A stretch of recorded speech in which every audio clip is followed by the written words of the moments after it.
Donc on a accueilli ma grand-mère à la maison et du coup je dors dans la bibliothèque, je dors dans la plus belle pièce de la maison et je suis joie. C'est trop cool.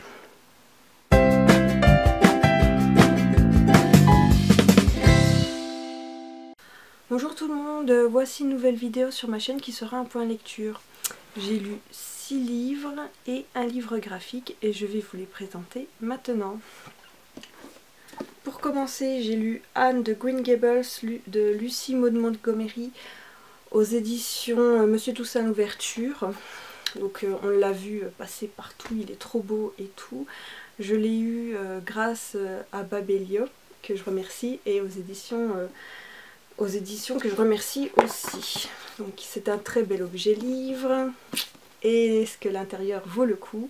Oui, j'ai beaucoup aimé cette lecture. C'est l'histoire de Anne qui insiste qu'on prononce le E.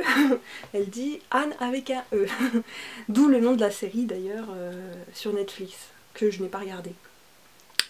Donc cette petite Anne, elle est adoptée par une famille qui à la base voulait un garçon pour aider l'homme dans les champs. Et en fait ils voient Anne arriver et ils sont là oups. Sauf que donc ils sont deux, c'est des frères et sœurs. Donc il y a Matthew et je ne sais plus comment qu'elle s'appelle, Marilla. Et ces deux-là ne vont pas être d'accord. Matthew va vouloir la garder et Marilla bof au début. Et puis finalement elle va lui laisser sa chance et c'est sans regret. Anne est très bavarde, elle est très douée pour l'imagination et les bêtises. Et on va la suivre pendant une grande partie de son adolescence. Et franchement c'était super amusant, super touchant. J'ai adoré le personnage de Anne, de Matthew, de Marilla. J'aimais bien comment c'était écrit. C'est vrai que Anne elle part tout le temps dans ses délires et tout. J'ai trouvé que l'écriture était assez passive. Souvent on nous raconte après les événements, ce qui s'est passé et tout, mais ça m'a pas dérangé bizarrement et ça se lisait bien. Franchement j'ai passé un bon moment de lecture et je serais ravie de lire les autres et de retrouver la petite Anne qui a bien grandi à la fin du roman. Donc voilà, une chouette lecture. Ensuite j'ai pas le livre sur moi parce que je l'ai mis dans une boîte à livres. Mais j'ai lu Le Monde selon Garp de John Irving aux éditions Seuil. Donc je mets la miniature quelque part par là. C'est un livre que j'ai bien aimé. L'écriture était sympa.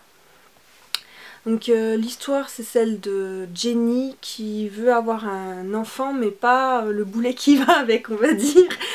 Et du coup elle trouve un moyen d'avoir un enfant qu'elle appelle Garp.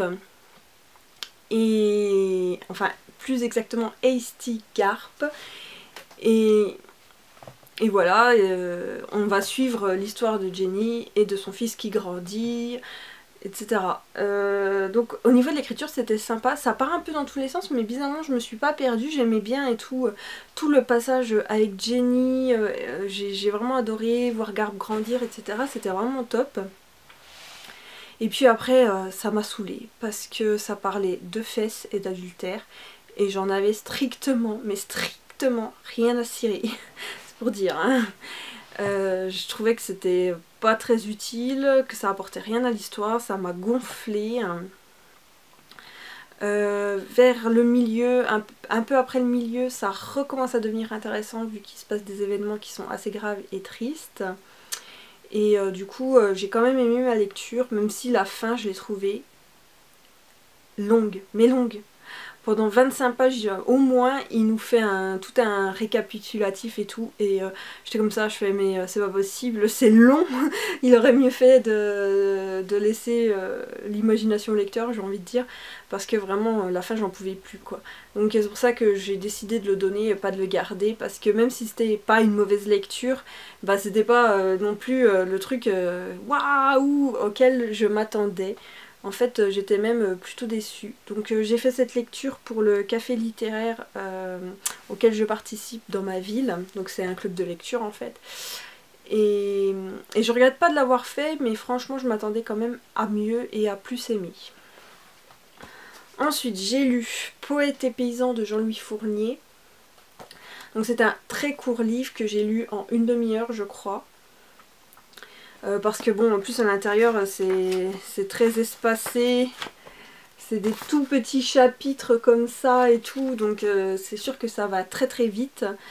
Et c'était pas mal. J'aime beaucoup Jean-Louis Fournier. Il est toujours hyper touchant, hyper drôle en même temps. Et ces histoires en général, elles me prennent aux tripes et tout ça. Et celle-là, un petit peu moins.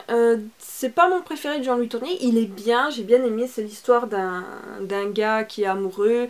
Et comme il est amoureux, il va reprendre la ferme de la fille dont il est amoureux. Sauf que bah, ça lui plaît pas du tout. En fait, c'est pas du tout ce qu'il voulait faire. C'est pas du tout là-dedans qu'il se sent bien et tout.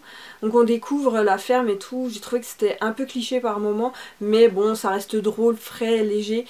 Et voilà, c'était une bonne lecture, mais c'est vrai que pour Jean-Louis Fournier, je m'attendais un peu à mieux et j'ai préféré les autres qu'il a écrits.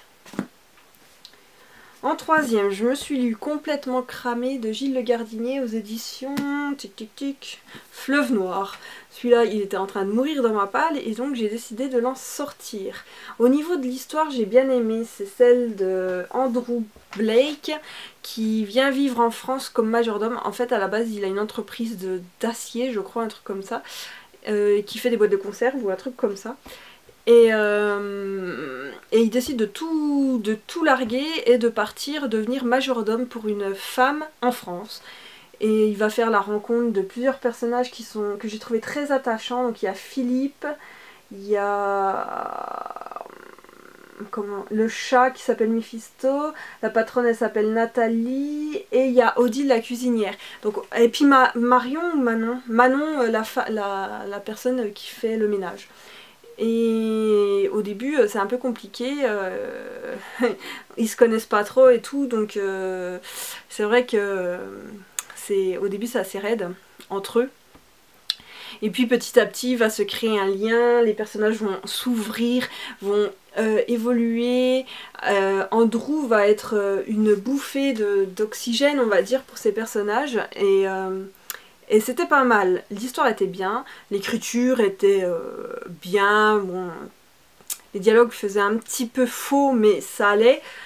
Par contre, j'ai trouvé que le personnage principal, Andrew, était hyper paternaliste, hyper sexiste. Et franchement, des fois, j'avais envie de le baffer. Mais le mec, il savait tout du monde parce qu'il était vieux. Donc, il savait tout. Il connaissait les femmes, les hommes. Il savait les décisions qu'il prenait et tout. J'étais là, mais vas-y, remballe un peu Andrew, quoi. Il était un peu lourd, quoi. Je préférais vraiment les personnages qui étaient autour de lui. Après, bon, bah, ça reste une bonne lecture, même s'il y a des trucs qui m'ont vraiment fait grincer des dents. C'est pas... Enfin, j'avais vraiment préféré Demain j'arrête. J'avais vraiment préféré Demain j'arrête de Gilles Le Gardinier. Mais j'en lirai un autre pour voir, pour confirmer si je continue avec cet auteur ou si j'arrête. Ensuite, j'ai lu La vraie vie d'Adeline Dieudonné aux éditions Le Livre de Poche.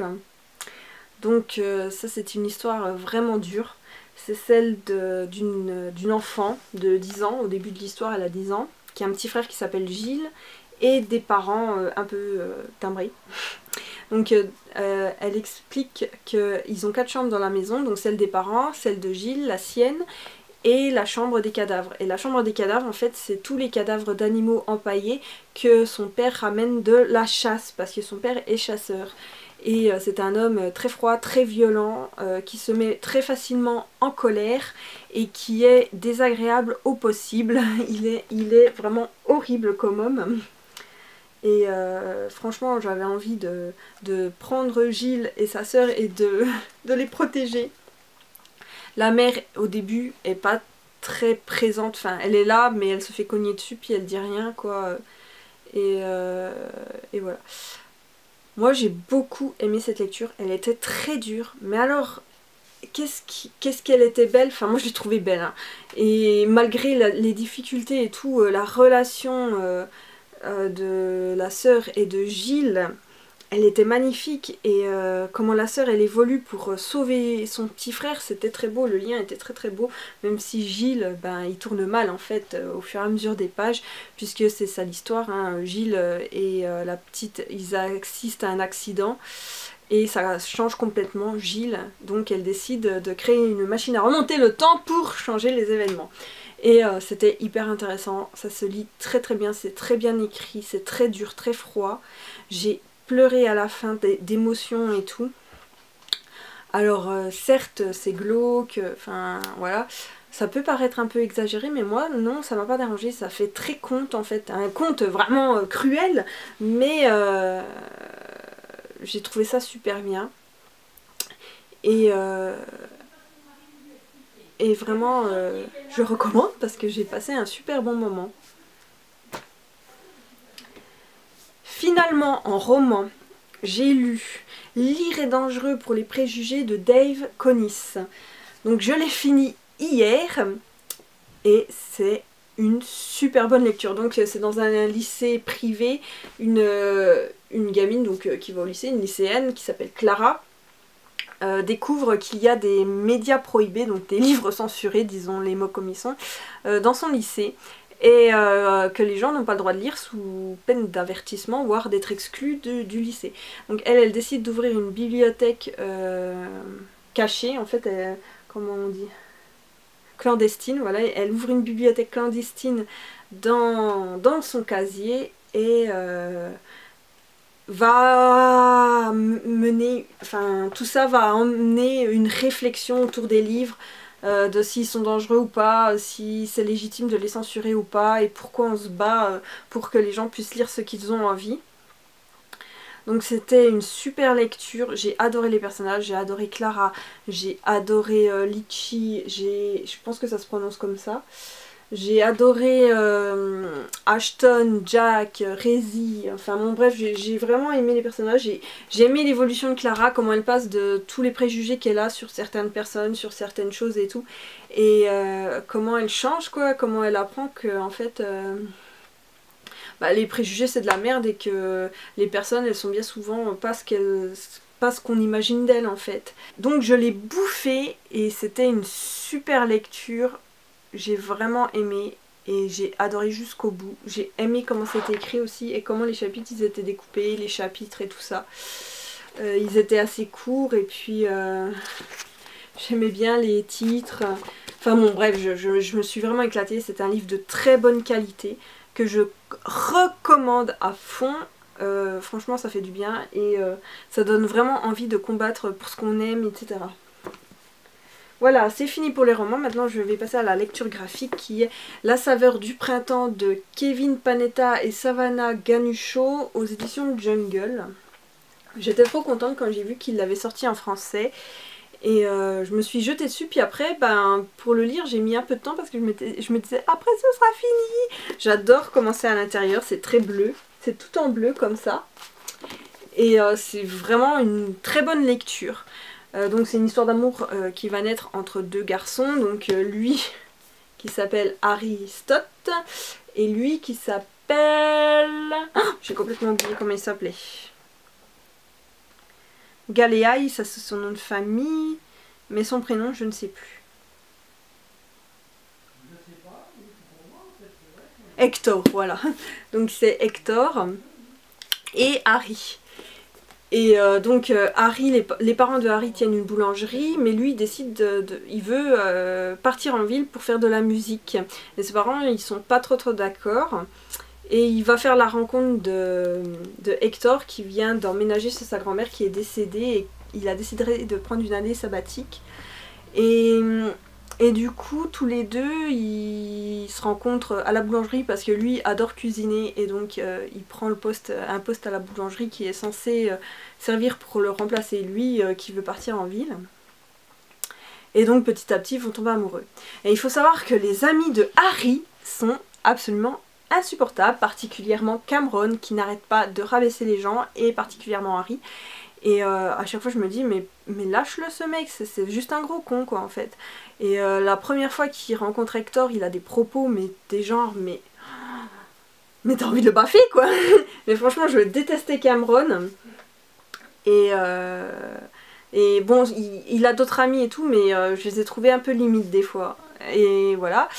Mais sinon, l'histoire d'amour, elle était doudou. Il y a des petits trucs qui m'ont fait un peu tiquer.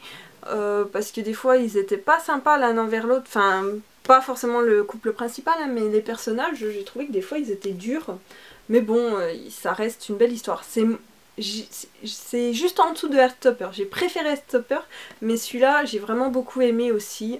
J'ai aimé le dessin, j'ai aimé les personnages, l'histoire, etc. Bon, sauf Cameron, parce que lui, c'est un gros connard, mais c'est fait exprès de toute façon. Donc voilà. Mais c'est vrai que je recommande parce que j'ai passé un bon moment, c'était une belle histoire. Et je suis triste un peu de l'avoir fini parce que ça va trop vite, je le savais que ça allait trop vite. Mais je le relirai avec plaisir. Voilà, donc j'ai présenté tous les livres. Donc il y avait de la bonne lecture, puis il y en avait de la moins bonne. Si jamais vous avez lu un de ces livres, n'hésitez pas à me le dire en commentaire. Ou si je vous ai donné envie d'en lire un. Mettez un petit pouce, abonnez-vous aussi si vous ne l'avez pas déjà fait. Et puis sur ce, je vous dis à la prochaine et à plus.